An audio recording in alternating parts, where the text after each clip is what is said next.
That beacon of dawn summits above the horizon as this terrestrial traveler heads to Ren Faire. On this day of the Lord's Sabbath, we will not speak of money, that visceral reminder of our mortal toil, but this is a day for friends. This is a day for family. Join us.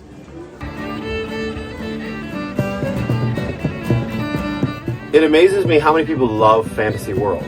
Not just reading fantasy novels, but buying fantasy costumes, learning to play Renaissance instruments, and even gathering at fantasy events. A year ago, my wife and I started to get much more engrossed in the world of fantasy. One of my friends is a dungeon master. He's working on creating an entire world for his characters in Dungeons and Dragons to interact in. A year ago, he gave my wife a very unique birthday gift.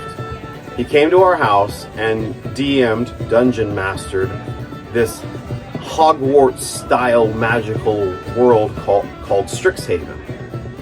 So not only did we have these, fantasy characters, but we went to a college, high school for other people with magical abilities. We enjoyed getting together so much we started getting together every single Saturday.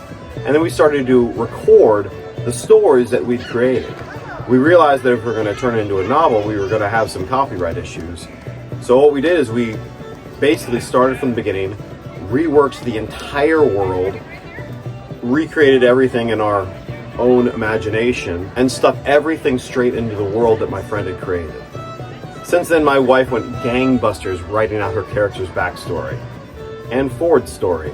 She literally wrote probably a dozen different versions of her character's life in heart-wrenching detail. And her character's a Triton that lives about 200 years. Then he wanted us to DM our own minigame, where we basically took the characters home to meet the parents. We created our cities, we created our families, we created the people that we knew. My wife not only created her civilization, but she created a political relationship with an entirely different civilization as well. I created my own world too by combining London and Kathmandu and Chicago crime families. Though for me, as I created this new world, this new novel experience, I felt a tinge of guilt because I was cheating on my own novel that I hadn't finished yet. I had restarted the story half a dozen times. It was always about a little boy who was a shepherd and had to go on a big adventure.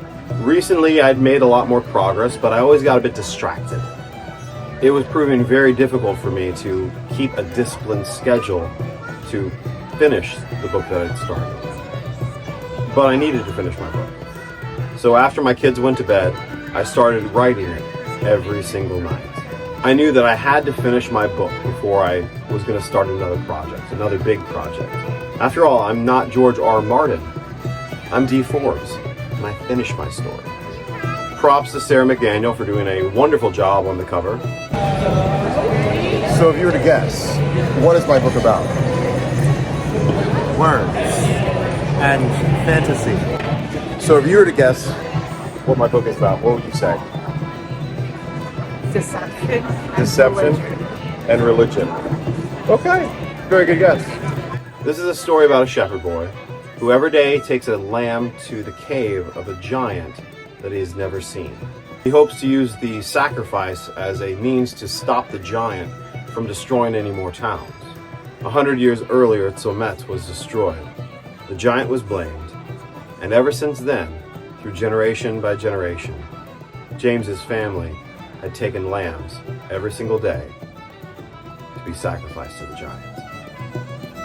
They'd taken it upon themselves to feed the giant and save the world. But then, James comes face to face with the giant, and his simple life is turned upside down. I'll be releasing it this summer. I've included a link in the description of my video if you'd like to be one of my first readers. When released for sale, I'd like to have at least 50 different reviews for Amazon. That'll help skyrocket my sales.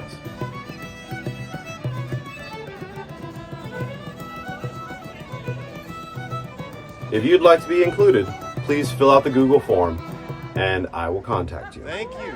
That's all for today. Thanks for sitting with me. I hope you enjoyed it. Come Monday, we'll start making money again.